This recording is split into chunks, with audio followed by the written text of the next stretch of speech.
Welcome. Tonight, we're going on a quiet journey through the vast and fascinating history of Russia, a land of deep forests, wide rivers, snow-covered steppes, and stories that stretch back over 1,000 years. From the ancient Slavic tribes to the rise of empires, from golden domes to red stars, we'll drift gently through time, exploring moments of greatness, sorrow, beauty, and resilience. If you are enjoying these stories, I would appreciate a quick like and subscribe. It helps more than you know. I'm always curious where you all are listening from, so drop a comment with your location and what time it is there. I love seeing our little global community connect through these stories. Now dim the lights, maybe turn on a fan for that soft background hum, and let's ease into tonight's journey together. We're going to take a rich, vodka-soaked ride through Russia's long, frosty, and occasionally shirtless history. This version is historically accurate and a bit absurd, the way Mother Russia would want it. Let's start at the beginning. Prehistoric Russia. Land of bears and bad decisions. Long, long ago, before communism, before czars, before the first babushka knitted her first scarf, the vast, cold expanse of Eurasia was populated by nomadic tribes. These early Russians spent their time herding, hunting, and trying not to freeze to death in what we now call Siberia, also known as nature's middle finger. Welcome to Russia before Russia. We're talking tens of thousands of years ago, when Homo sapiens had just started showing up in Eurasia, alongside their cousins, the Neanderthals, who also called this frigid paradise home. It was a time of no borders, no written language, no TikTok, just endless snow, and the occasional attempt at fire. The geography. During the last glacial maximum, around 20,000 years ago, most of northern Russia was under a metric ton of ice. But in the south and in parts of Siberia, there were open areas called Mammoth Steppe, grassy, treeless expanses that were the paleo version of a steakhouse for humans and predators alike. If you weren't eaten by a dire wolf or saber-toothed cat, you probably froze, fell off a cliff, or got trampled by an angry, woolly rhinoceros. Who lived there? Hunter-gatherers, mostly. Tougher than your CrossFit coach, and twice as hairy. Archaeologists have found evidence of Neanderthals in the Caucasus Mountains. These guys were stocky, clever, and had bigger brains than we do, but probably still believed in ghost mammoths. Homo sapiens, who began arriving around 40,000 years ago, bringing tools, fire, the ability to gossip about mammoth sightings. They moved in from the west, the south, and even across the Bering Land Bridge from what's now Alaska. Yes, some of your distant Siberian ancestors might have gone on to become Native Americans, after walking thousands of miles and discovering that bears just keep getting bigger. Stone Age Russians, the original survivalists, the early inhabitants of what we now call Russia, used stone tools, hunted big game, and painted on cave walls. Because how else were you going to brag about your mammoth kill? Famous sites. Kostenki, near the Don River. Think of it as prehistoric Moscow. People lived there around 30,000 years ago, made Venus figurines, paleo pin-ups, and used mammoth bones to build houses. If that's not metal, what is? Malta, near Lake Baikal. These people were fashion-forward. They wore clothes decorated with ivory beads, and probably invented the concept of drip 25,000 years too early. Denisova Cave discovered a third kind of human, called Denisovans, that interbred with both Neanderthals and modern humans. It was the prehistoric version of a very awkward family reunion. Fauna of the frosty wasteland. Prehistoric Russia was like the most terrifying zoo imaginable. Creatures roaming around included woolly mammoths, the elephant's Russian cousins, majestic, fluffy, full of tusks and attitude, cave lions, basically lions, but adapted to cold, like cats wearing puffer jackets, giant deer, Megaloceros, with antlers wide enough to receive satellite TV. Steppe bison, beefy, angry, and absolutely unrideable. But you know someone tried. Short-faced bears, taller than your house. Probably didn't want to cuddle. These animals were either food, religious symbols, or both, depending on how desperate things got. Religion, culture, and don't eat that lessons. While they didn't leave us written records, too busy not dying, we know early humans in Russia likely had. Shamanistic rituals, people buried with bear skulls, deer antlers, or jewelry made from eagle talons. Basically, prehistoric cosplay. Animism. Everything had a spirit. Rocks, trees, rivers, that very angry goose. Art. Carvings and small statues, often of very fertile-looking women, suggesting early people were quite concerned with fertility. Can't blame them. Childbirth back then had a 50-50 chance of being a new human or a new funeral. The long march towards civilization. By around 10,000 BC, the Mesolithic, Middle Stone Age, came with warmer temperatures and some innovation. People still hunted and gathered, but they got fancy with microliths, tiny, complex stone tools that could be glued onto wood or bone. Boats, rivers like the Volga and Don were early highways. Dogs, domesticated to help hunt, guard the camp, and probably beg for mammoth scraps. As the Neolithic came around, starting circa 6000 BC, people in parts of Russia began farming, building permanent settlements, and inventing things like pottery, axes, neighbours, the Bronze Age, metal, trade, and more deadly arguments.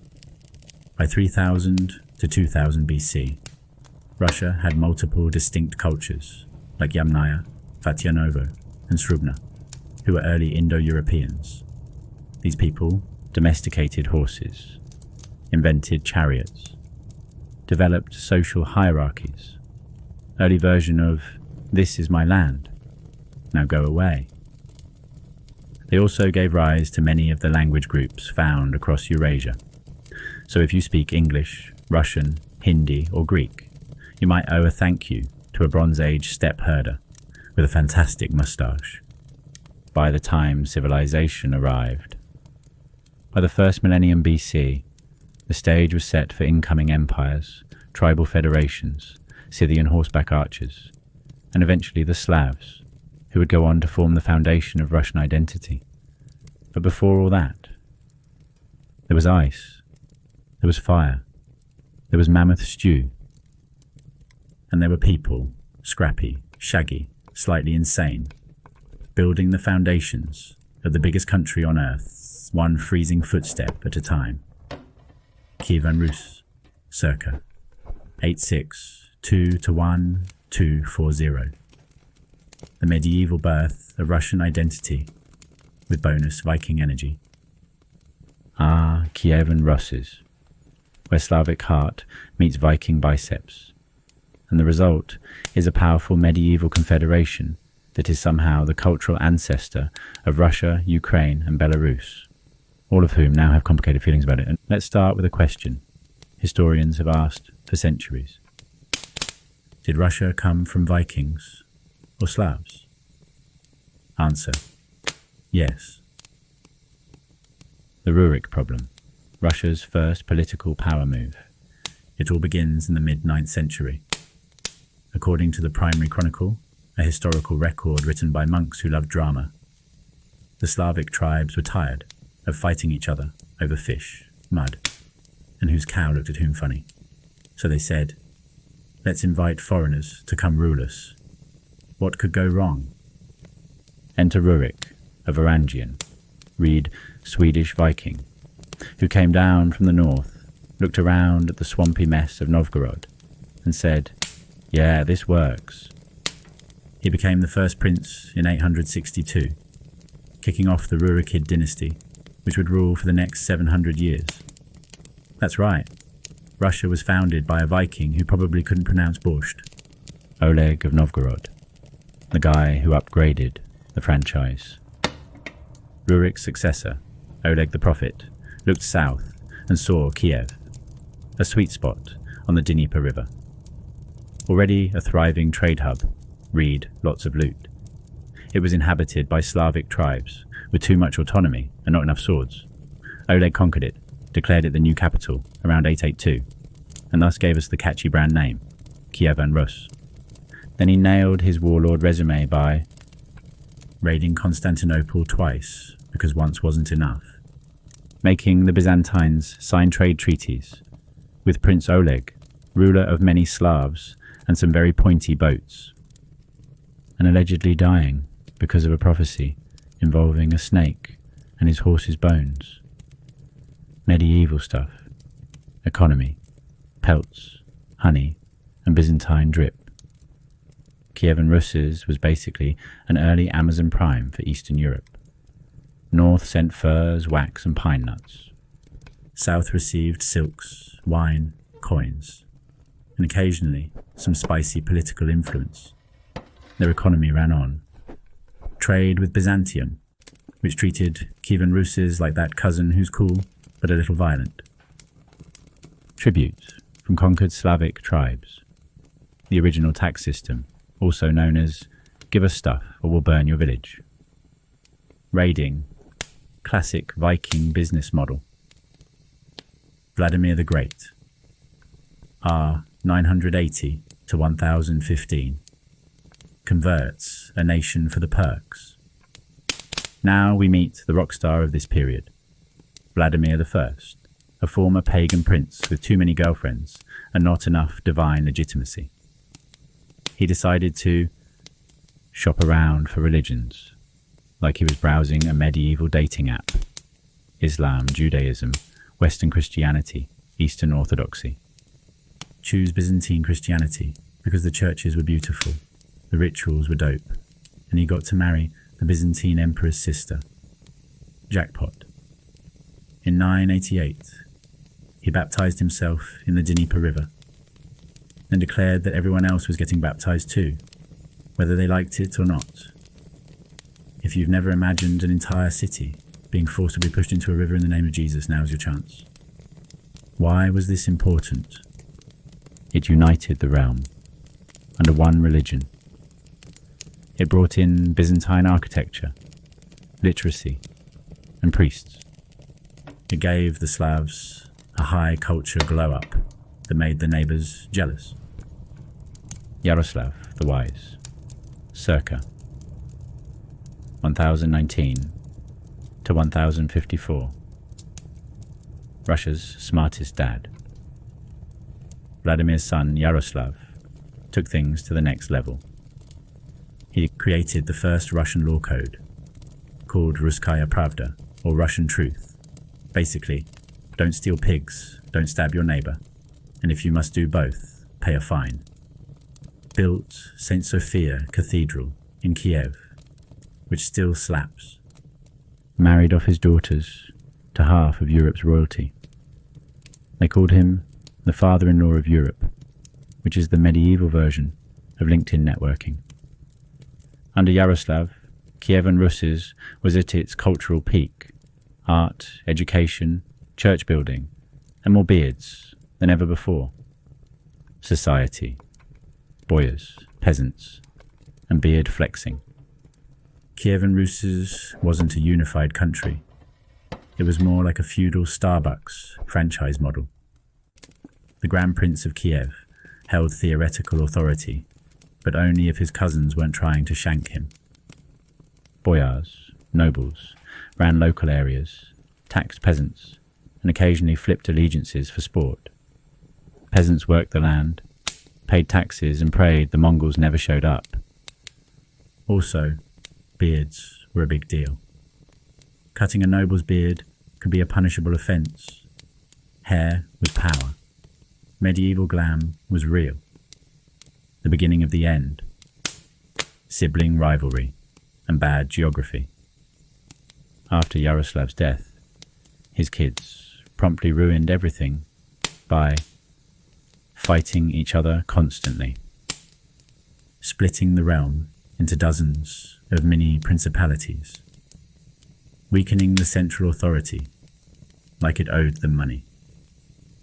By the 12th century, Kievan Rus' was less a country and more a medieval slap fight with flags.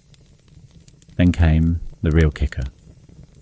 Mongol invasion, circa 1237 to 1240.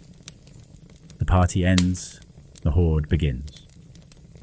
The Mongols, led by Batu Khan, arrived on horseback, full of steppe fury and organized archery. By 1240, Kiev was sacked so hard it didn't recover for centuries. The principality system collapsed.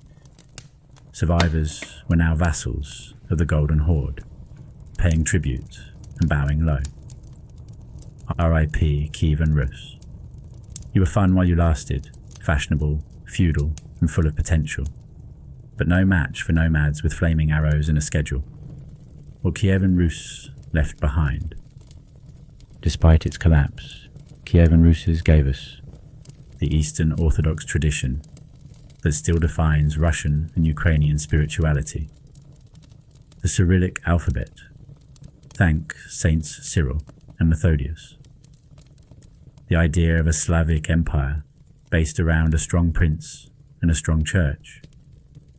And the blueprint for cities like Novgorod, Smolensk and Moscow, one of which would later become the center of a whole new empire. So while the Mongols rode off into history with everything not nailed down, Kievan Rus quietly handed the baton to its scrappy northern successor, Moscow, which would soon get very ambitious. Mongol invasion, 1237 to 1480. Genghis Khan's not-so-fun surprise. Absolutely. Let's dive into the thunderous, flaming, horse-hoofed catastrophe that was the Mongol invasion of Rus, a period that can be summarized as, what if the world's greatest cavalry showed up in the middle of your sibling feud and ruined your entire life? Welcome to the Mongol invasion of 1237 to 1240, a time when Russia got run over by history's most efficient horde, and then spent 200 years trying to pretend it wasn't a big deal. It was. Who were these Mongols? And why were they so angry? Let's back up. The Mongol Empire, forged by Genghis Khan, had exploded out of the steppes like a grass-fueled hurricane in the early 1200s. By the time the Mongols reached Eastern Europe, they had already flattened China, pancaked Persia, obliterated Central Asia, developed a taste for high-speed conquest and horse meat. So when Batu Khan, Genghis Khan's grandson, looked west, he saw the fractured principalities of Kievan Rus and thought, what a lovely patchwork of squabbling city-states. Let's burn it. 1237. The Mongols slide into the DMs. Destruction mechanism. In late 1237, the Mongols approached Ryazan, a city just trying to mind its business. They politely requested submission and tribute. Ryazan said, "Get lost, horse nerds." Wrong answer. What happened next? The Mongols besieged Ryazan. After 6 days, they breached the walls. Everyone inside was massacred so thoroughly, monks, centuries later, were still crying about it in footnotes. This was the Mongol calling card. Submit, or we delete your town. Why were the Mongols so effective? Imagine the deadliest army of the medieval world. Now make it 100% cavalry. Each soldier with multiple horses, Uber XL of conquest, armed with composite bows that could pierce armor at 300 yards, organized into decimal units, 10, 100, 1,000, 10,000. Backed by a mobile intelligence network that made NSA look like a neighborhood watch. And most terrifying of all, They used psychological warfare like it was an Olympic sport. Fake retreats. Massacres as public service announcements. Letters saying, "Submit now, or you'll regret everything." The fall of cities, one by one, like burning dominoes. After Ryazan, the Mongols hit the greatest hits of Kievan Rus. First Kolomna, burned. 2. Moscow, torched, before it even had a chance to become important. 3rd. Vladimir, the Grand Prince, tried to negotiate. The Mongols responded by catapulting the negotiations, and maybe his relatives. 4. Suzdal, demolished. 5. Kiev, 1240. Once the jewel of the East Slavic world, now a charred husk after a legendary siege. Eyewitnesses said the Dnieper River ran red. Monks described the silence of the dead. Historians described it as Tuesday for the Mongols. Congratulations, you're now part of the Golden Horde. After the carnage, the Mongols didn't stick around to govern directly. Instead, they formed the Golden Horde, a Khanate centered on the Volga River that ruled over Rus by proxy. Here's how it worked. Russian princes paid tribute. Read, bags of silver, and maybe your cousin, to the Khan at Sarai. In exchange, the Khan said, "You may now be prince of whatever, until I say otherwise." Anyone who resisted got a surprise re-invasion. Spoiler. They never enjoyed that. Thus began the period known as the Mongol Yoke, a 240-year power dynamic where Mongols took the money. Russians kissed the Khan's golden boots. Moscow quietly learned how to do empire the Mongol way. The church thrives, weirdly enough. Ironically, while cities burned and nobles groaned under taxes, the Orthodox Church was largely left alone. The Mongols being religiously tolerant, so long as your religion didn't interfere with taxes. Let the clergy keep their lands. Stay tax exempt. Very un-Russian. Gain prestige as the only institution that didn't get looted. This turned the church into a major unifying force. God survived the horde, and his priests got upgraded robes. Legacy. Why the Mongols mattered, besides the mass death. Though Russians would later try to bury the Mongol era in denial and existential poetry, the Mongol invasion had profound effects. Politically, the Mongols accidentally helped Moscow rise by appointing its princes to collect taxes. This led to Moscow becoming the eventual center of Russian power and the launchpad for a future Tsardom. Militarily, Russia learned the value of cavalry, centralized rule, and brutal suppression of uprisings. Gee, thanks. Culturally, many Russian cities were flattened, never to recover. Administrative systems, census-taking, and postal routes were Mongol imports. Some Russian words, fashion, and facial hair trends, straight from the steppe. The end of the yoke. Eventually, people get tired of paying. By the late 14th and 15th centuries, the Golden Horde began splintering. Civil wars, plagues, and rising Muscovite power meant Russia was getting sassy. In 1380, Dmitry Donskoy of Moscow won a symbolic victory at the Battle of Kulikovo against Mongol forces. Everyone partied. In 1480, Ivan III of Moscow finally stopped paying tribute to the Khan and called it a day. The standoff was so anticlimactic, the Mongols just kind of left. Final thoughts. The Horde that made a nation. While Russia would later mythologize its independence as a holy struggle, the truth is, the Mongols broke Kievan Rus.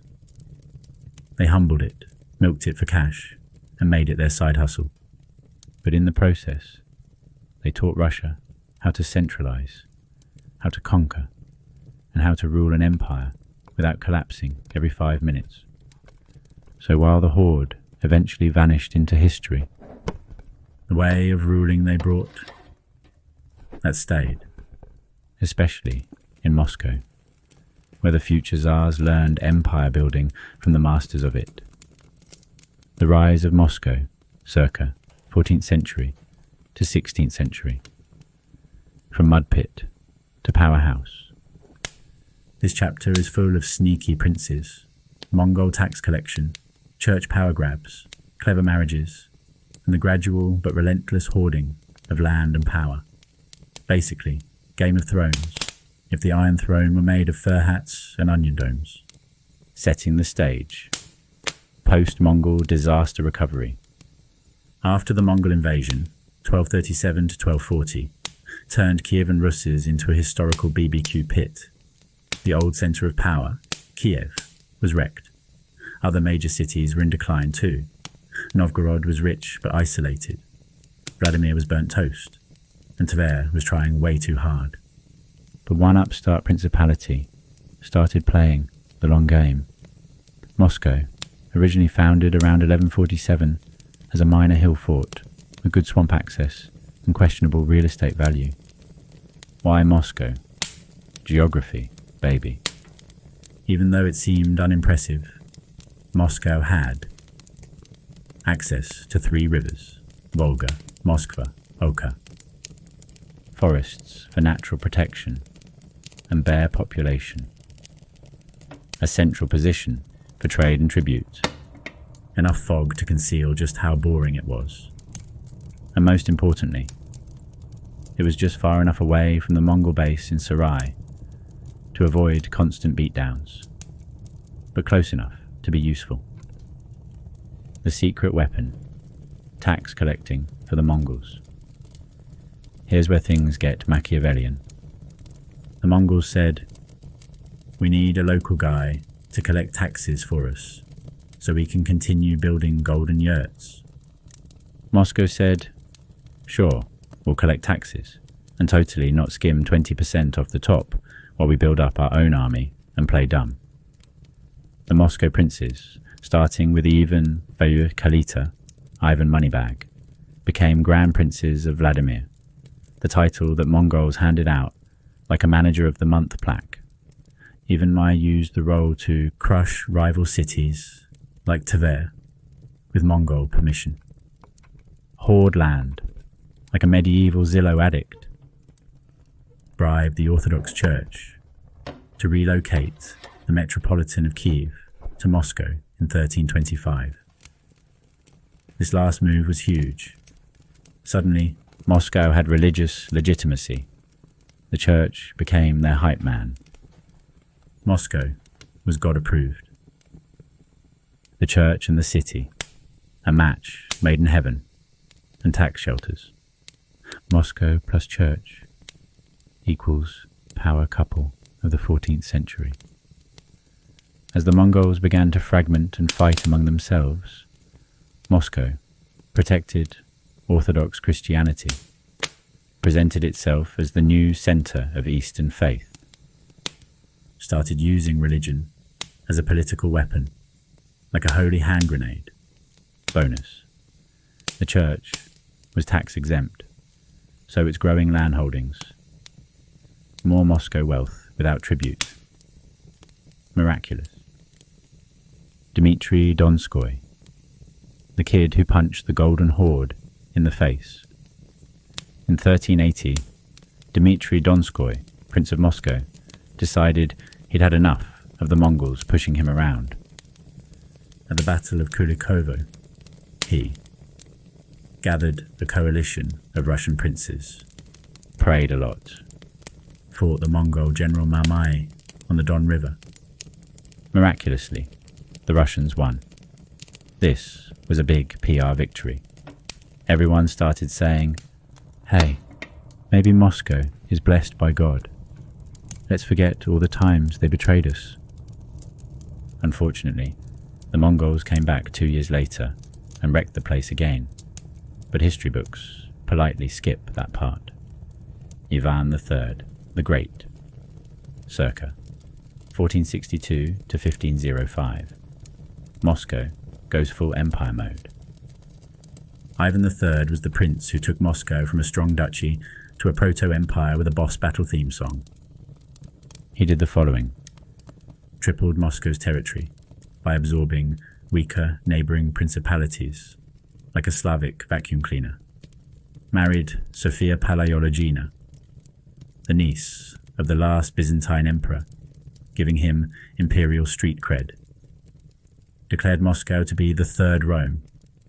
Rome fell, Constantinople fell, but Moscow endures. Subtle, huh? Then in 1480, he pulled off the ultimate passive-aggressive power move, the Great Stand on the Ugra River. The Mongols, now pretty disorganized, showed up to demand tribute. Ivan III's army stood there, stared at them across the river, and did nothing. The Mongols waited. Ivan waited. It was the least climactic military standoff in history. Eventually the Mongols gave up and left. Boom. The Mongol yoke was over. Ivan III then styled himself not just Grand Prince, but Tsar in all but name. What Moscow had built by 1500, a powerful centralized state with real tax collection, a bureaucracy to enforce rule. The Kremlin, rebuilt in stone, with help from Italian architects, so it could be pretty and defensible. A claim to divine, historical, and imperial legitimacy. A growing legacy of autocracy, secrecy, and ambition. DNA Moscow's core strategy. Bribe the Mongols until they were weak. Collect taxes from everyone else. Buy land. Marry well. Act like God's favourite. Wait for rivals to implode. It was less swords and fire, and more spreadsheets and patience. A slow-burning political genius move. Ivan the Terrible, 1530 to 1584. Russia gets real weird, real fast. Oh yes, buckle up, grab your fur cloak and maybe a helmet, because now we enter the fever dream of Russian monarchy, the reign of Ivan IV, aka Ivan the Terrible, 53-0 to 58-4, the man who put the Tsar in bizarre. This is not your average medieval king. This is genius child prodigy, master of state building, spiritual basket case, emotionally unstable warlord, and perhaps the first Russian ruler to invent the political power move known as meltdown with consequences. Early life. The world's saddest Disney origin story. Ivan IV was born in 1530, son of Grand Prince Vasily III and Elena Glinskaya, who came with a big noble name and even bigger enemies. Things went downhill fast. Dad died when Ivan was 3. Mom ruled as regent, until she was mysteriously poisoned, possibly by rival boyars. Ivan spent most of his childhood locked in rooms, surrounded by scheming nobles, starvation, and sometimes dead animals thrown at him for fun. By age 7, he was reading theology, history, and quietly compiling a list of people he'd like to execute someday. 1547, crowned as first Tsar of all Russia. At age 16, Ivan declared, "Grand Prince is too basic. I want a title that says divinely chosen absolute monarch." So he dusted off the word Tsar from Caesar, had an over-the-top coronation, and told everyone he was chosen by God, not the nobility, not the people, not even the weather. This made him the first official Tsar of Russia. He followed it up by marrying Anastasia Romanovna. Spoiler, she's the only person who calmed him down, starting a reform period that was shockingly competent. The good years, reformer Ivan. Ivan's first decade as Tsar was full of TED Talk-worthy reforms. He reorganized the military, created a National Assembly of Advisors, the Zemsky Sobor, introduced local self-government, updated the law code, Sudebnik of 1550, founded the Streltsy, Russia's first professional standing army, promoted merit over birth. The boyars hated this. He even promoted literacy and printing, opened Russia's first printing press, wrote homilies and philosophical letters, because apparently being Tsar wasn't enough of a workload. It was going so well, until his wife Anastasia died in 1560. The downward spiral. Ivan unhinged. After Anastasia's death, likely from poisoning because of course, Ivan unravelled like a ball of Tsarist yarn. His paranoia kicked in hard. He believed the boyars killed her. Everyone was out to get him. God still loved him, but only if he killed enough people to prove it. What followed was a 24-year-long rage-fueled purge with religious overtones. The Oprichnina, 1565 to 1572, Russia's first secret police state. Ivan split Russia in two. One half was ruled by the state and the church. The other half, the Oprichnina, was his personal terror zone, complete with its own laws, lands, and hit squad. Enter the Oprichniki, black-robed horsemen with dog heads, symbolizing sniffing out traitors, and broom tails to sweep away enemies. They rode through cities, murdering, torturing, and burning estates. Imagine if Batman joined the Inquisition and never blinked. Ivan used the Oprichnina to crush noble families, boyars, confiscate land for loyalists, conduct religious purges, massacre entire cities, like Novgorod in 1570, which he believed was about to defect to Poland.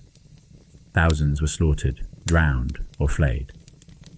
So, yes, Ivan invented Russian autocracy as a trauma response, foreign policy, expansion, cannonballs, and utter miscalculations.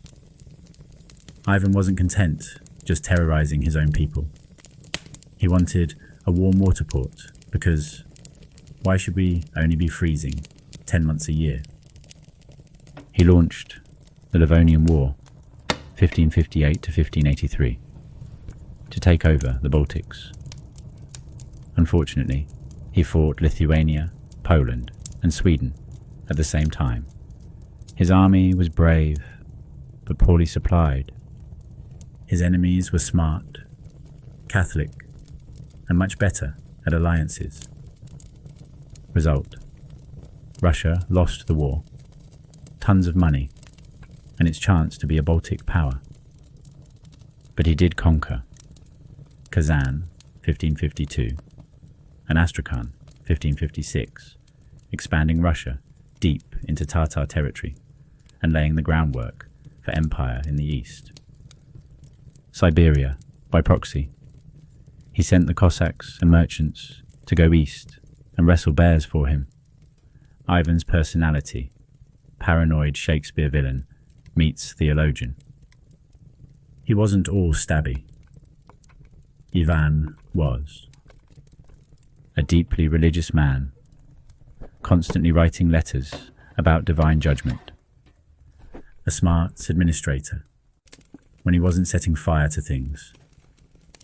A master propagandist, portraying himself as the suffering father of Russia, wounded by treacherous children, aka everyone else.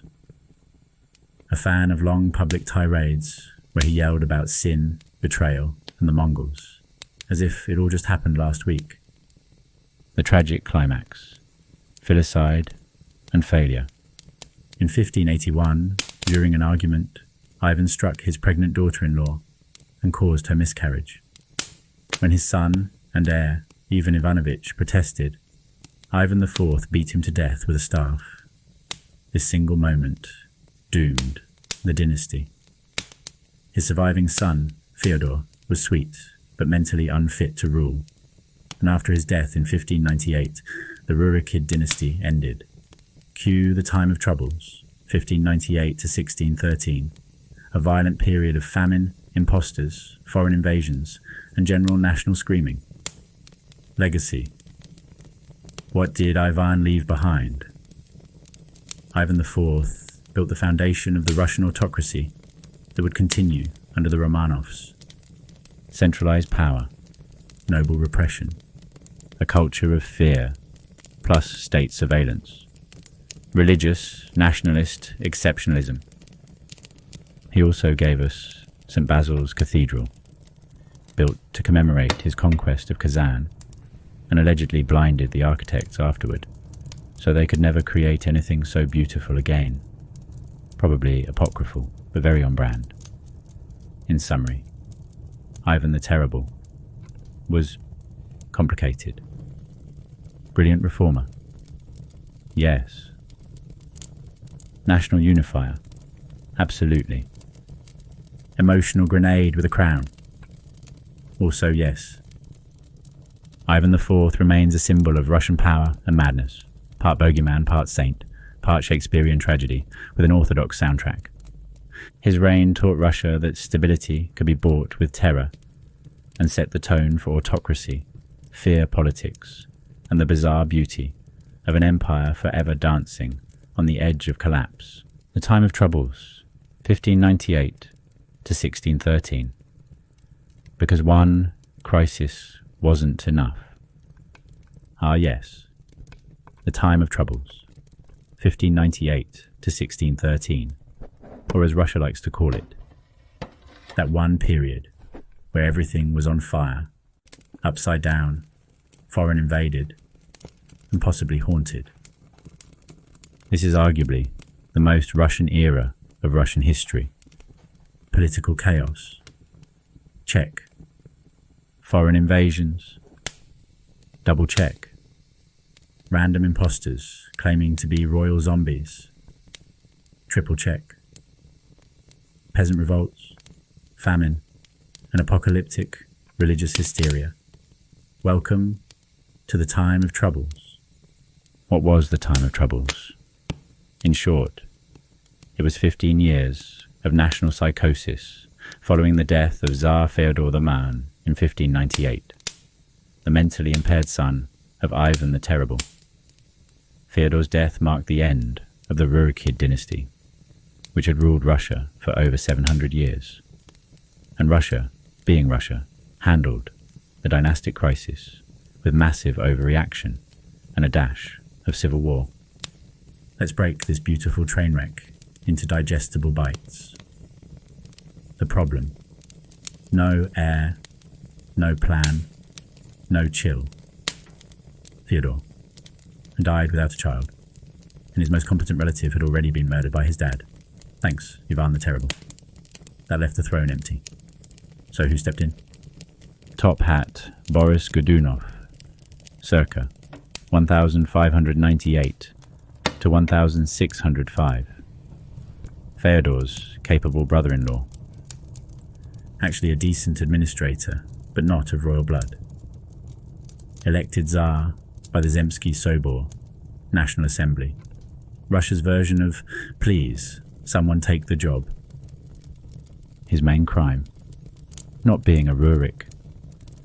But wait, did the people accept him? Not really. They said, we don't trust him. Also, there's a rumour he poisoned Fyodor's baby brother, the young Prince Dmitri. we'll come back to Dmitri. Oh yes. Famine Apocalypse, 1601 to 1603. As if Godunov's reign wasn't shaky enough, a climate catastrophe hit. Due to a volcanic eruption in Peru, the global temperature dropped, and Russian crops failed for 3 years straight. Results: widespread famine. An estimated 1/3 of Russia's population died. Peasants turned to cannibalism, mass graves, and peasant revolts. Godunov responded with relief efforts, which only made people angrier, because nothing builds trust in a new regime like starvation and plague. Enters the first fake, Dmitri, 1604 to 1606. Remember Ivan the Terrible's mysterious younger son, Dmitri, who supposedly died in a knife accident as a child? Well, guess what? He got better. Or at least, some guy claimed he was Dmitri, miraculously alive, divinely protected, and ready to reclaim the throne. Enter false Dmitri, a former monk and con artist named Grigory Otrepiev, backed by Polish nobles and Jesuits who were like, why not? Let's cause drama in Russia. Invaded Russia in 1604 with a mercenary army. Russian peasants flocked to him because he wasn't Boris. He had a cool beard. He promised food. In 1605, Boris Godunov conveniently died, and false Dmitri I waltzed into Moscow like he owned the place. False Dmitri, Russia's shortest Cinderella story. Once crowned, false Dmitri tried marrying a Polish Catholic princess, being nice to Jesuits, trying out progressive ideas. This horrified the Orthodox clergy and boyars, who preferred their czars to be unsmiling, Orthodox, and not possibly undead. So in 1606, less than a year into his reign, the boyars dragged him out of the Kremlin, shot him, stabbed him, burned his body, then stuffed the ashes into a cannon and fired it back toward Poland. Because subtlety was out of style. False Dmitri II, aka the Return of the Ghost. Wait. Just when you thought Russia was done with pretending dead kids came back to life, another man popped up, claiming to be Dmitri. The people went, weren't you shot, burned, and turned into cannon ash? And Dmitri 2.0 said, fake news. That guy was an imposter. He set up a rival court in Tushino, near Moscow, and gained a following, leading to a weird period of 2 simultaneous tsars. Russia was now divided, starving, being raided by Poles and Cossacks. Basically, an open-air LARP gone horribly wrong.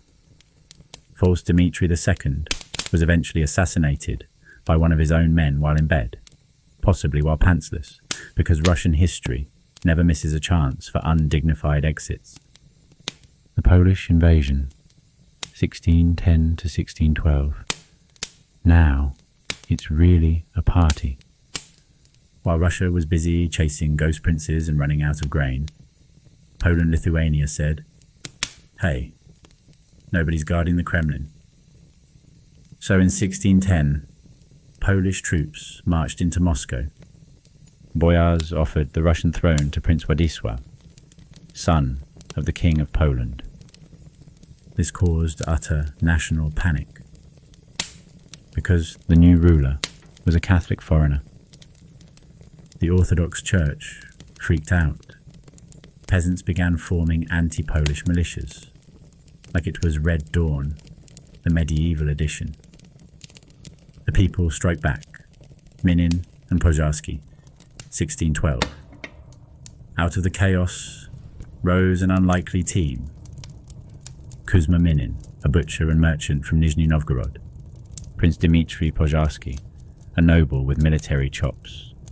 They formed a volunteer army, rallied cities across Russia, and in 1612 stormed Moscow and kicked the Polish out. Russia. It was the Russian Avengers moment. 1613. The Romanov dynasty is born. With Moscow liberated and everyone absolutely exhausted, the Zemsky Sobor elected a new Tsar, Mikhail Romanov, 16 years old, related to Ivan the Terrible through his mother, distantly. Most importantly, nobody hated him yet. And thus began the Romanov dynasty, which would rule for the next 300 years, all the way until 1917. Why the time of troubles mattered. This era gave Russia a permanent suspicion of foreign influence, a love-hate relationship with the nobility, a cultural fear of chaos, inspiring centuries of centralized autocracy. National trauma, so deep it's still referenced in Russian literature and film. The time of troubles wasn't just a political crisis. It was Russia's trial by fire, a multi-year psychotic episode that taught the nation to fear weak leadership, worship stability, and keep a watchful eye on any man claiming to be a dead prince with Polish friends. Peter the Great, 1672 to 1725. The 6-foot beard-slaying boat guy. Ah, Peter the Great, 1672 to 1725. Tsar, emperor, shipbuilder, beard taxer, giant man, and certified agent of chaos in boots. If Ivan the Terrible built the throne, and the Romanovs kept it warm, Peter came in like a 6'8" caffeinated wrecking ball and said, "Why does Russia look like medieval mud? We're going full Europe now, but with more cannons and fewer beards." Origins. Big baby, bigger ambitions. Born in 1672 to Tsar Alexis and his second wife, Peter was extra from the start. Height. A literal giant. 6'8", towering over everyone else like a Russian Ent. Energy level, unholy. Hobbies, war games, blacksmithing, dentistry, shipbuilding, and scaring people. Peter grew up in a time of palace intrigue. His half-brother Fyodor III died young. His sister Sophia became regent and ran things for a while. But Peter eventually said, "Thanks, but I'm the main character now." In 1689, he staged a coup and sent Sophia to a convent, clearing the way for his real reign to begin. Peter's mission: modernize Russia or die trying. By the time Peter took full control in 1696, he had one goal. "I want Russia to be like Western Europe, shiny, powerful, and not stuck in the 1400s. But instead of writing policy memos, he went undercover. The Grand Embassy, 1697 to 1698. Tsar goes stealth mode. Peter disguised himself as Sergeant Pyotr Mikhailov and travelled across Europe in disguise, like a Slavic Clark Kent, but with less subtlety. He visited Netherlands, learned shipbuilding and lived in a dockyard. England, studied factories, and drank like 17 sailors. Austria, Prussia, took notes on military discipline, uniforms, and glorious moustaches. Unfortunately, his trip was cut short when a rebellion back home, the Streltsy Uprising, needed his attention. So Peter returned to Russia and executed over 1,000 rebels in person, just to say, Daddy's home. Peter's reforms. Everything must go, especially beards. Peter proceeded to westernize Russia, like an interior decorator who hates everything in your house. 1. Clothing and culture. Nobles were forced to wear Western-style coats instead of traditional robes. Dances, salons, and etiquette rules were imported wholesale from France. He even published a manual on how to act in polite society. Spoiler: Russian nobles hated it. Second beard, tax. Peter looked at the majestic beards of the Orthodox faithful and said, "That's too medieval. Chop chop." Men had to either shave or pay the beard tax and wear a medallion that said, "Beard tax paid." Yes, really. Third calendar switch. Switched from the Byzantine calendar to the Julian calendar. Changed New Year from September 1st to January 1st. Confused absolutely everyone for a decade. Navy or die. Russia learns to swim. Peter realized Russia couldn't be a great power without a navy. So he built a fleet from scratch in the Azov Sea. Personally worked as a shipwright. Declared, "A ruler without a navy has no pants." Paraphrased. This eventually led to Russia becoming a serious naval player, despite the fact that Peter's original coastline access was either frozen, owned by Swedes, or both. So naturally, Peter versus Sweden. The Great Northern War, 1700 to 1721. Enemy: Charles XII of Sweden, a 20-year-old war prodigy who could apparently win battles in his sleep. Peter's plan: lose at first, learn fast, win big. Highlights: Russia got stomped at the Battle of Narva, 1700. Peter responded by completely rebuilding his army. New training, new weapons, peasant conscription. In 1709, Peter crushed Sweden at the Battle of Poltava, a major turning point. By 1721, Russia had defeated Sweden, gained access to the Baltic Sea, officially declared itself an empire, made Peter Emperor of all Russia. Founding of St. Petersburg, Russia's shiny new capital in a swamp. In 1703, Peter looked at a mosquito-infested marshland on the Baltic coast and said, "Here, right here, I shall build a city that screams, 'I am European now. Respect me.'" St. Petersburg, built by conscripted serfs in brutal conditions. Modelled after Amsterdam and Venice, but with more hypothermia. Called the Window to the West, became Russia's capital in 1712. Peter called it Petrograd. Everyone else called it, "Please let me leave this freezing swamp." Administration. Let's bureaucratize everything. Peter also restructured government like a kid with a new Lego set. Replaced the old Boya Duma with the Senate. Introduced colleges, ministries, for things like war, foreign affairs, and taxes. Started state-run factories. Declared the nobles must serve the state, either in military or bureaucracy. This wasn't just modernization, it was militant centralization. And it worked, mostly because you got tortured if you didn't comply. Family drama. A Tsar with daddy issues of his own. Peter's relationship with his son, Alexei, was tragic. Alexei wanted to be a quiet, pious man, like his grandfather.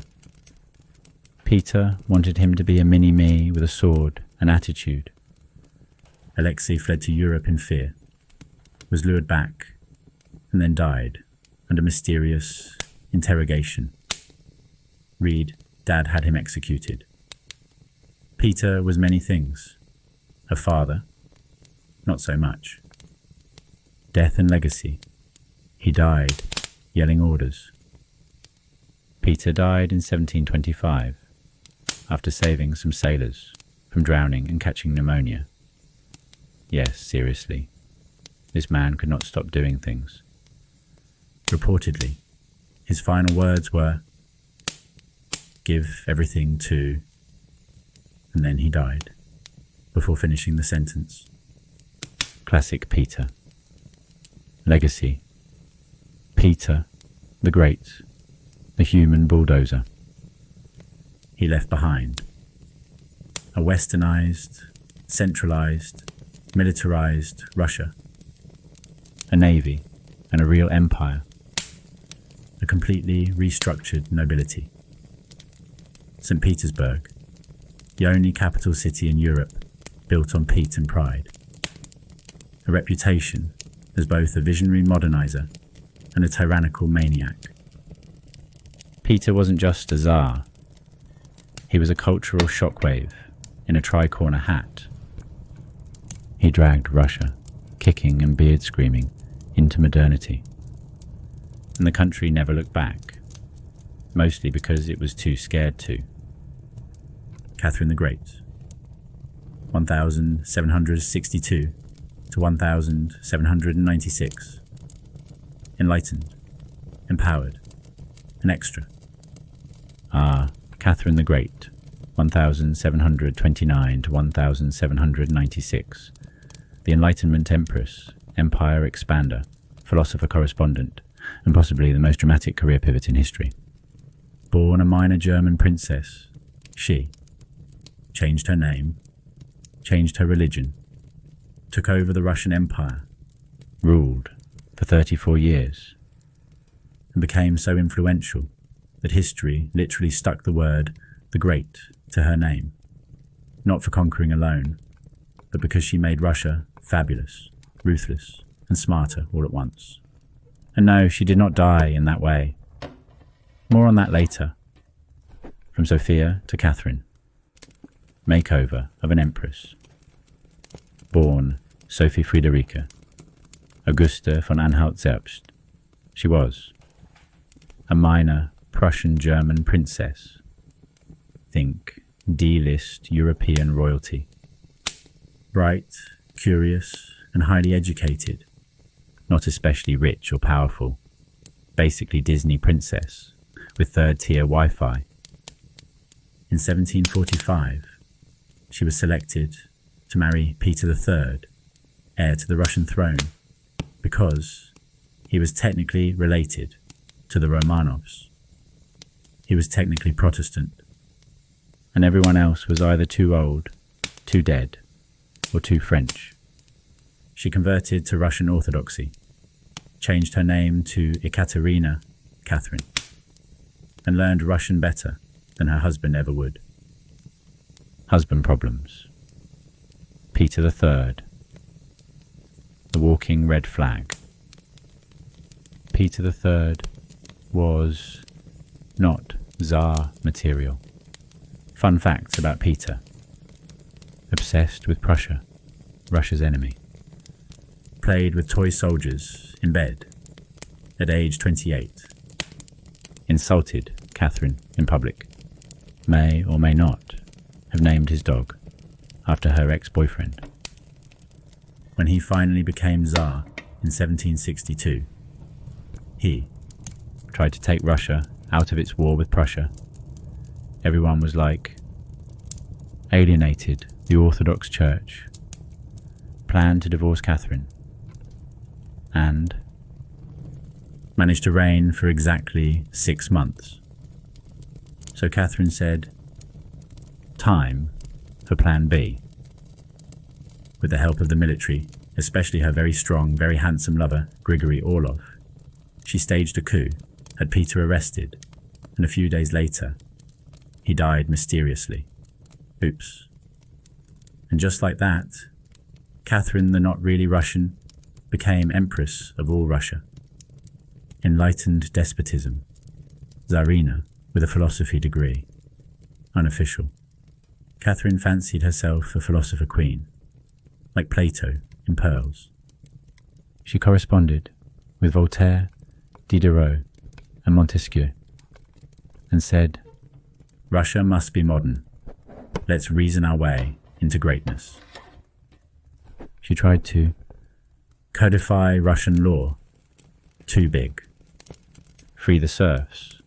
Too many nobles screamed. Build schools and hospitals. Somewhat successful. Promote vaccination. She was an early vax queen.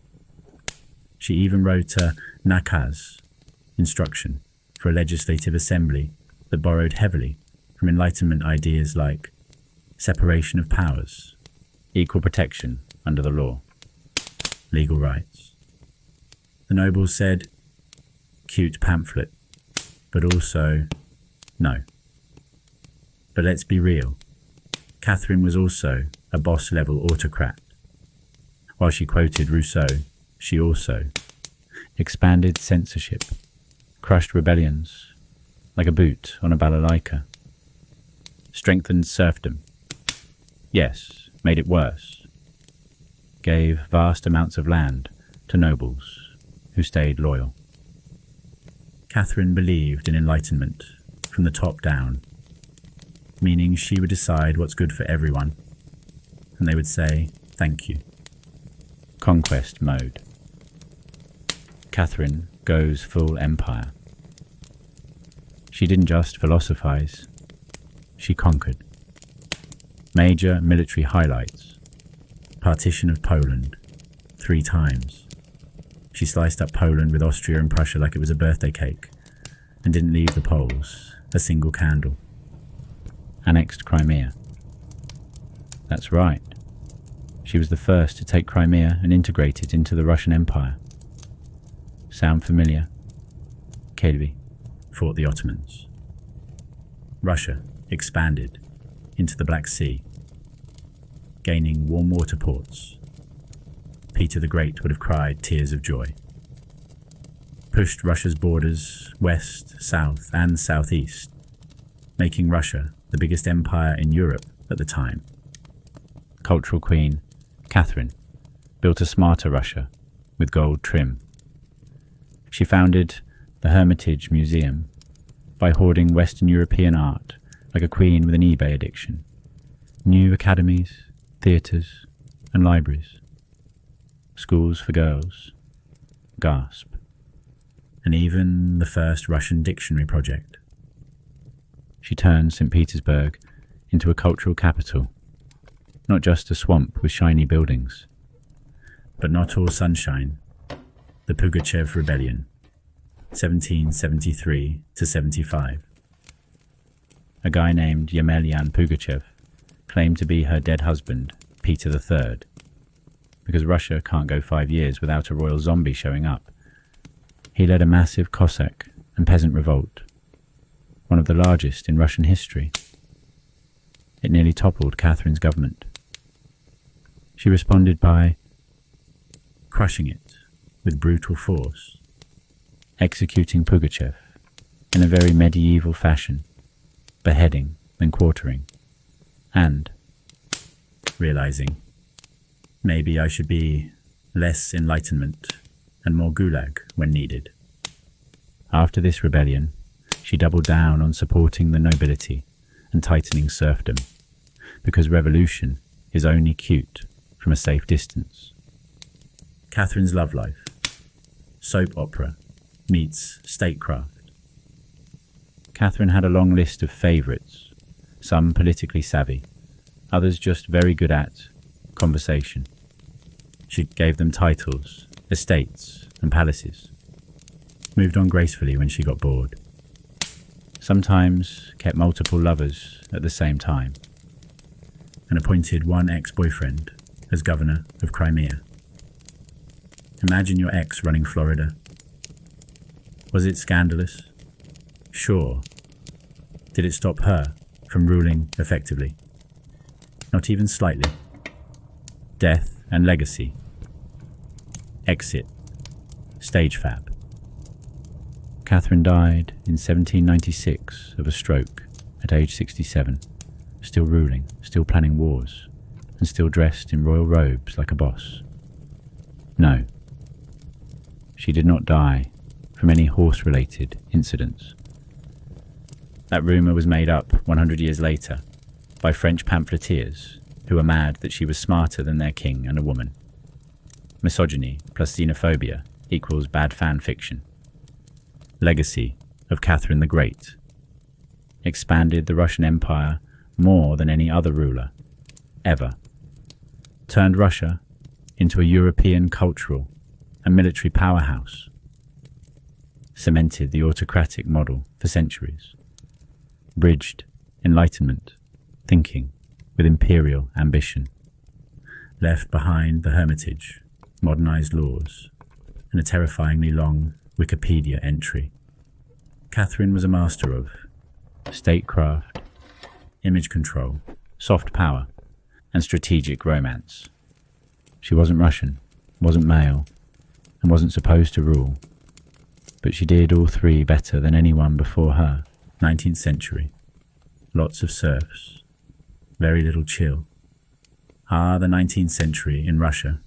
A glorious, messy time when the country was huge but mostly frozen, ruled by absolute monarchs who feared libraries, powered by serfs who couldn't leave the village, and culturally producing the world's greatest novels about how much life sucks. This was a century of contradictions.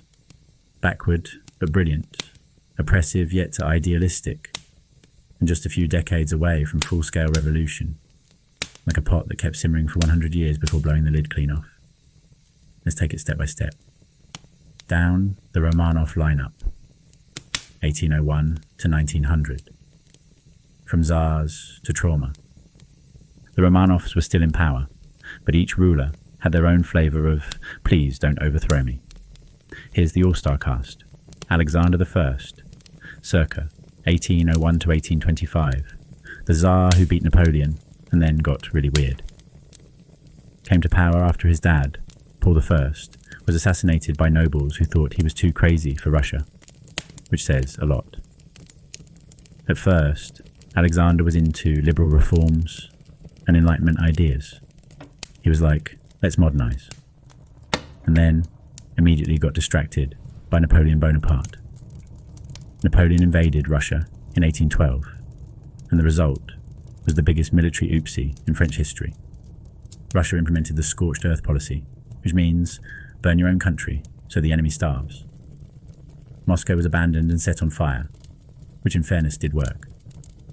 Napoleon had to retreat through a Russian winter, worst boss fight ever, losing 400,000 plus men to cold, disease, and Russian hospitality. Alexander became the hero of Europe, helped crush Napoleon for good, and then got mystical. Turned from reformer to semi-religious hermit, talking to prophets and dreaming of a Christian alliance against secularism. Some Russians believe he faked his death and became a Siberian monk. Russia's royal family always leaves the weirdest rumours behind. The Decembrist Revolt, 1825, Russia's first revolution, now with bad timing. After Alexander died, there was confusion over who would be Tsar. His brother Constantine had renounced the throne, but not publicly. So for a few days in December, no one knew who was in charge. So a group of Liberal Army officers thought, hey, let's start a constitutional monarchy. They marched into Senate Square, shouted about freedom, and were immediately crushed by Nicholas I's troops. Result: many were hanged or exiled to Siberia. Nicholas I learned: reformers bad, army good. Nicholas I, circa 1825 to 1855. The Iron Tsar. Imagine a stone-faced bureaucrat with a crown who believed in censorship, surveillance, and crushing dreams. That's Nicholas. His motto: orthodoxy, autocracy, and nationality, which translates to worship God, our version, obey the Tsar, act Russian, whatever that means. He created a secret police, the third section, think KGB light, banned Western books and ideas, like freedom and basic happiness, oversaw a Russia that was immense, backward, and militarily clumsy, and then he decided to pick a fight with the Ottoman Empire, which was a terrible idea because it led to the Crimean War, 1853 to 1856, Russia versus everyone else, Russia versus a coalition of the Ottoman Empire, Britain, France, and a few bored Sardinians. Why? Russia wanted to protect Orthodox Christians in the Ottoman Empire, but mostly just wanted more coastline. Everyone else said niet. What happened? Russia got utterly embarrassed, lost the war. Everyone saw the Russian army was slow, outdated, and poorly supplied. Florence Nightingale showed up and invented modern nursing, so it wasn't a total disaster, just for Russia. Nicholas died during the war, probably of illness, but possibly out of sheer shame. Unlocked, Alexander II, 1855 to 1881. The great emancipator and future crime scene. The new Tsar saw the writing on the wall and said, "Reform from above, or revolution from below." In 1861, he freed the serfs, 22 million of them. But they got tiny, overpriced plots of land. They still owed redemption payments. They were free in theory, but still dirt poor. He also reformed the courts, trials, juries, built railroads, slowly, reorganized the military, finally. So why did people hate him? Because conservatives thought he was too liberal, liberals thought he wasn't liberal enough. Radicals wanted to blow him up, which they eventually did. After 7 assassination attempts, bomb number 8 got him in 1881. Rise of revolutionary ideas. Russia discovers political sadness. During the 19th century, Russia became the land of utopian dreamers, peasant romantics, professional nihilists, tired students writing manifestos in basements. Key movements, populists, narodniks. Let's talk to peasants. Peasants, please go away. Anarchists, let's blow things up. Marxists, we're still working out the math, but just wait. Lenin was born in 1870. Karl Marx was writing about the inevitable downfall of capitalist societies. A storm was brewing. Culture. 19th century Russia writes the greatest novels of depression ever. Russia didn't just suffer, it wrote about suffering beautifully. Writers: Leo Tolstoy, War and Peace, Anna Karenina. Why love when we can all die slowly? Fyodor Dostoevsky, Crime and Punishment, the brothers Karamazov. What if guilt was a character? Turgenev, Gogol, Chekhov. Life is boring, God is distant and dinner is cold. Meanwhile, composers like Tchaikovsky wrote music that sounds like your soul collapsing in slow motion. In a beautiful way. Final boss, Alexander III, circa 1881 മുതൽ 1894. After his dad was exploded, Alexander III said, "No more Mr. Reform Guy." He cracked down on dissent, promoted Russification, make everyone act like a Russian Orthodox robot, crushed minorities, especially Jews, enter pogroms, beefed up the secret police again. He was sturdy, conservative, and allergic to change. Toward the 20th century, by the late 1800s, Russia was an autocracy with trains, half-industrialized, with cities swelling full of angry workers, still 95% peasant, 5% noble, and 0% chill. And Marxist groups like the Bolsheviks were slowly forming underground. Everyone felt like something huge was coming. They just didn't know it would arrive with Lenin, revolutions, and decades of communism. Russian Revolution, 1917, when the people said Nayet. Oh boy. Welcome to the Russian Revolution, a point in Russian history when all the simmering pain, famine, injustice and 1,200-page novels finally exploded into full-blown revolution, execution, and a 70-year communist experiment. This wasn't a revolution.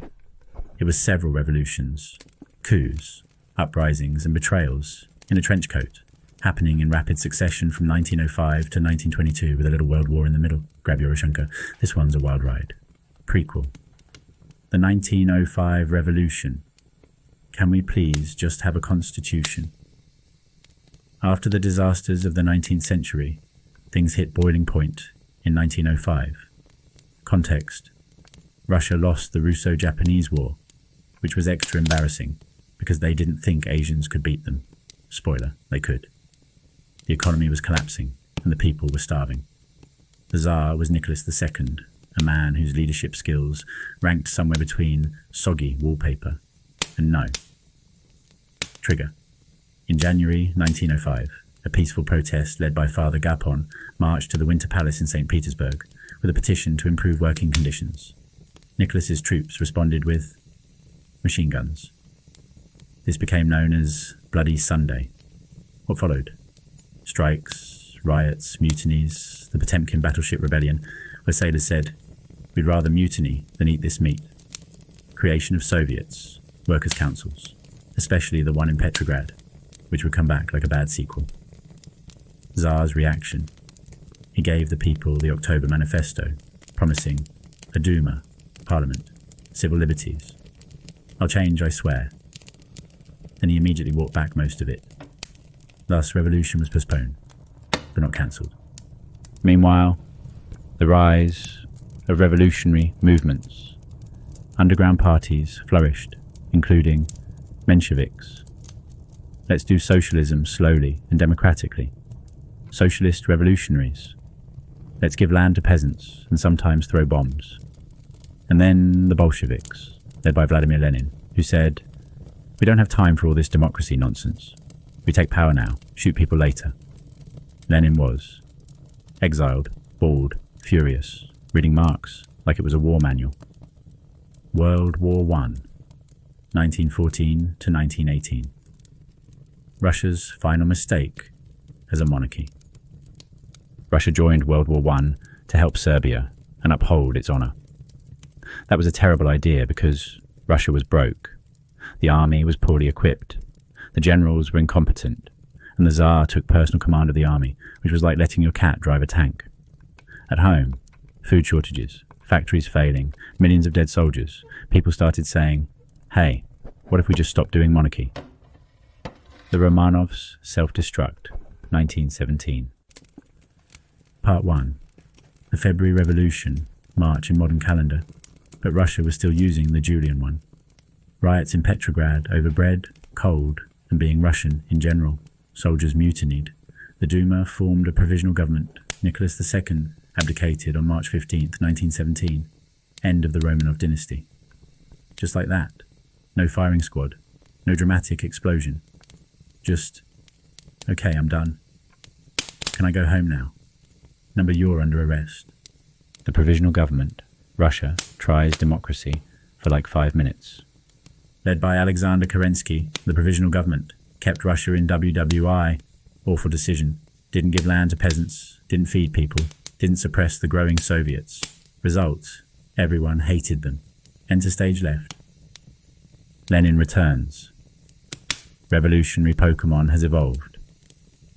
In April 1917, Lenin came back from exile in a sealed train car, sent by the Germans who thought, maybe if we drop this communist in Russia, they'll implode.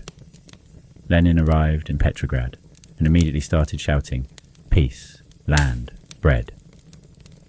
All power to the Soviets." These slogans slapped hard with soldiers, peace, peasants, land, workers, bread, and people who were just tired of the monarchy, war, government and shoes. The October Revolution, November by modern calendar. On October 25th, 1917, the Bolsheviks stormed the Winter Palace, which sounds dramatic but was mostly poorly defended, confusing, filmed better in the 1928 propaganda film October. They arrested the provisional government and declared, "We are the government now. Also, here's some communist paperwork." Lenin, Trotsky, and the Bolsheviks took control, but not of all Russia yet. Civil War, 1917 to 1922. The red versus white cage match.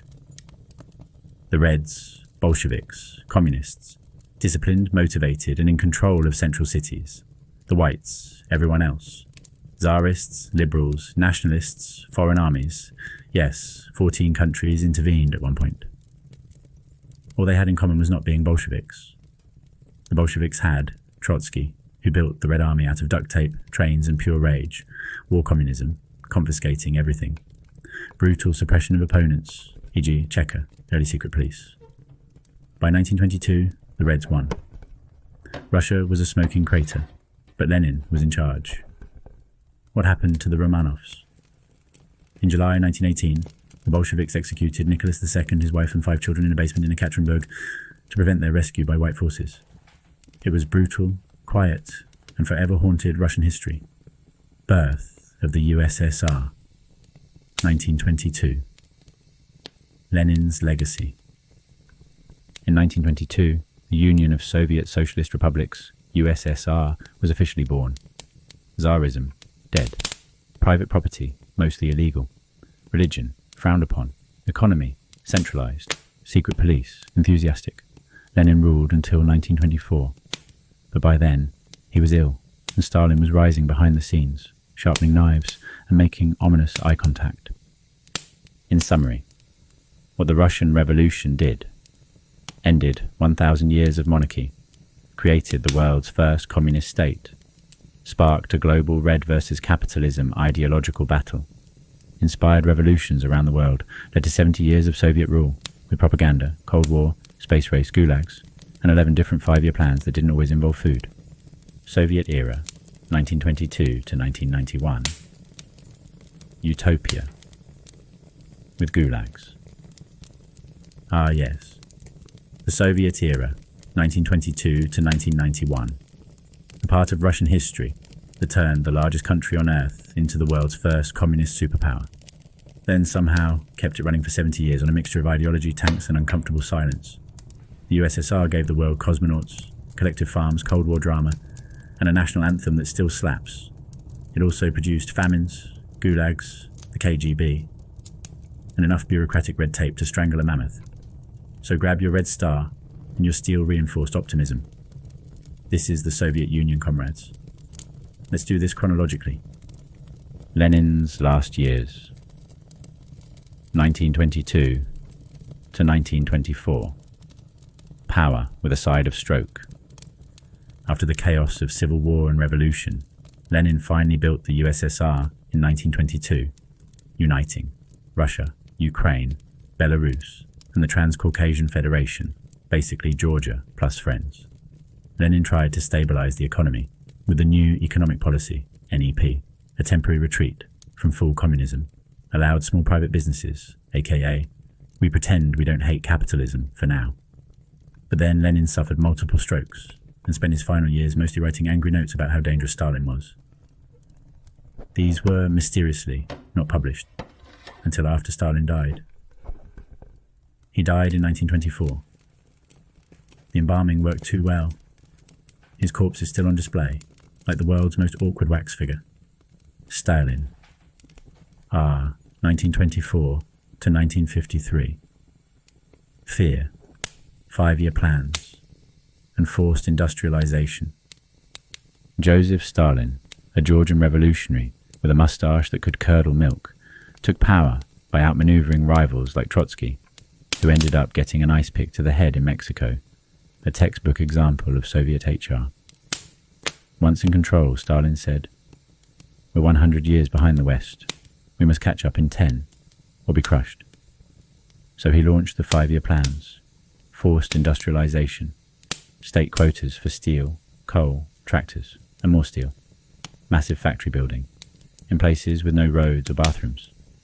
Russia went from peasant economy to industrial giant faster than you could say, "Where's my lunch?" You didn't get lunch, you got quotas.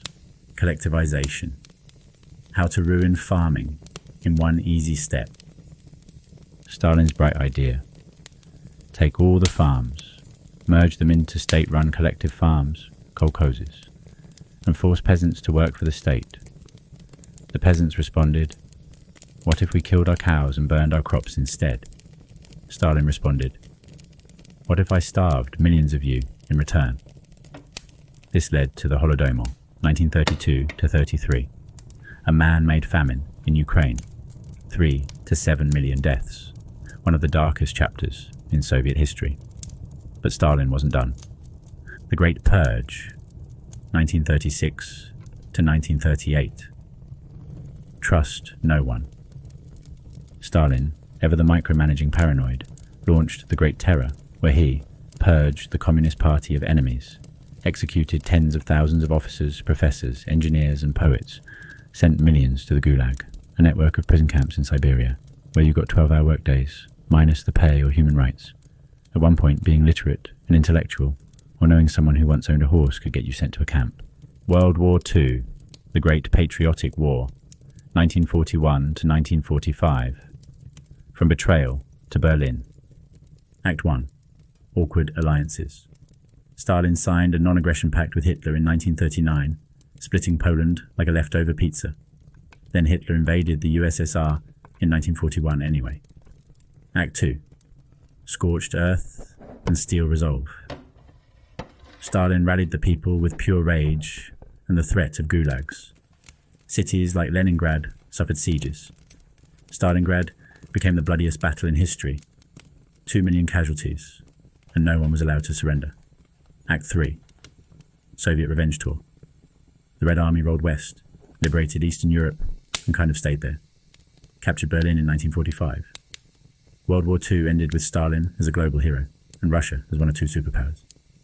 Cold War begins. 1947 to 1991. Ice cold and nuclear hot. After World War II, Stalin didn't relax. He got more paranoid, took over Eastern Europe with puppet communist governments, built the Iron Curtain, launched a nuclear weapons program, blockaded Berlin, got into an arms race with the United States that could have ended the world 400 times over. Khrushchev, 1953 to 1964. Corn, shoes, and missiles. After Stalin died in 1953, possibly poisoned, possibly karma, Nikita Khrushchev took over. He delivered the famous secret speech, in which he said, "Wow, Stalin was a total psycho." Anyway, let's move on. This was called de-Stalinization. Highlights. Promoted Korn, like it was the Messiah. It wasn't. Suppressed the Hungarian uprising, 1956, with tanks. Sent Sputnik into orbit, 1957, beating the US into space. Banged his shoe on the podium at the UN in 1960, yelling, "We will bury you." His final act, starting the Cuban Missile Crisis, 1962. Humanity's closest brush with nuclear annihilation. Spoiler, he lost the standoff, got replaced by Brezhnev, and retired to grow corn in peace. Brezhnev era, 1964 to 1982. Stagnation, stability, and eyebrows. Leonid Brezhnev ushered in an era of political stagnation, mild repression, huge eyebrows, known for cracking down on dissidents like Sakharov and Solzhenitsyn, invading Czechoslovakia in 1968 to crush reforms, continuing the arms race and pumping out tanks like hotcakes, sending troops into Afghanistan in 1979, America's Vietnam, Russian edition. Meanwhile, the economy slowly rotted from within. Central planning equals inefficient, corrupt, and drunk on vodka. Geriatric communism. 1982 to 1985. Tsars by default. After Brezhnev died, the Kremlin became a nursing home. Yuri Andropov died after 15 months. Konstantin Chernenko died after 13 months. Soviet joke at the time. They pretend to govern, we pretend to work. Gorbachev. 1985 to 1991. Reformer with a doom button. Mikhail Gorbachev, youngish, bold and born with the world's most recognizable forehead, came in with big ideas. His 2 main policies, glasnost, openness, free speech, press, criticism, oops, perestroika, restructuring. Tried to fix the economy. Too late. What happened? People said, wait, we've been lied to since 1922? Nationalist movements exploded in Baltics, Ukraine, Georgia, Armenia. The economy imploded. The Chernobyl disaster, 1986, was revealed to have been horribly mishandled. By 1990, even hardline communists wanted him gone. 1991, The USSR falls apart like a poorly made IKEA bookshelf. In August 1991, there was a hardliner coup against Gorbachev. Who stopped it? Boris Yeltsin, president of the Russian Republic, who climbed a tank in Moscow and said, "I'm in charge now, you weird Soviet fossils." Result: the coup failed. Gorbachev resigned. Republics declared independence one by one. On December 25th, 1991, Gorbachev went on TV, said, "I quit," and the USSR officially ceased to exist. End of the Soviet era. After 69 years, the Soviet Union collapsed, not with nukes, but with empty shelves, broken promises, and a country that ran out of both bread and belief. Post-Soviet Russia, 1991 to today. From chaos to Vladland. Ah yes, the post-Soviet era, 1991 to present, the time when Russia woke up from a 70-year ideological fever dream, looked around at the ruins of communism and said, "So, now what?" What followed was a 30-year saga of wild capitalism, political chaos, oligarch bingo, shirtless Putin, a revival of nationalism, imperial nostalgia, and just enough oil money to cause problems. Let's walk through the modern history of Russia, a story that begins with crushed idealism and ends with geopolitical turbulence and TikTok propaganda. 1991, death of the USSR, birth of Russian anxiety. After the USSR collapsed, Russia became the Russian Federation, officially shedding communism, state planning, and any illusion of economic stability. The new president, Boris Yeltsin, vodka enthusiast, tank stander, an accidental architect of chaotic democracy. The 1990s. Capitalism by chainsaw. The 1990s in Russia can be summed up as: imagine turning off communism like a light switch, then lighting capitalism on fire in the dark. Key problems: hyperinflation. Life savings vanished faster than a Soviet tractor during harvest. Privatization. The government sold off massive state industries, like oil, gas and steel, for literal pennies on the ruble. Oligarchs. A few clever, ruthless men bought up everything and became instant billionaires. Mafia-style capitalism, bribes, assassinations, protection rackets. Basically, the Sopranos with fur hats. Meanwhile, GDP plummeted, crime skyrocketed, birth rates fell, life expectancy for men dropped to 58. Yeltsin responded by occasionally showing up on TV drunk, yelling, or dancing. Russian joke: we have democracy, it's just always hungover. 1993. Constitutional crisis, when tanks fired on Parliament. In 1993, Yeltsin had a big disagreement with Parliament. Parliament, you're ruining the country. Yeltsin, shut up or I'll dissolve you. Parliament, you can't do that. Yeltsin, brings in tanks and actually does that. The White House, Russian Parliament building, was literally shelled by tanks. Democracy, not doing great. A new constitution was rammed through, giving the president enormous powers. Foreshadowing? Oh yes. 1999. Yeltsin quits and enters Vladimir Putin. Yeltsin resigned on December 31st, 1999, in a surprise speech that was basically, "I'm tired. I've made mistakes. Here's this quiet ex-KGB guy. You'll like him." And so, Russia was handed to Vladimir Putin, former KGB agent, judo master, man of few words and fewer facial expressions. The Putin era, 2000 to present. Authoritarian glow-up. Phase 1. Technocrat reformer, 2000 to 2004. At first, Putin seemed like a cool-headed, pragmatic guy. He stabilized the economy, reined in the oligarchs, unless they joined his team, took control of national TV, said things like, manage democracy with a straight face. Russians were like, he's quiet, but we're eating again, so let's keep him. Then came Chechnya. Russia's forever war.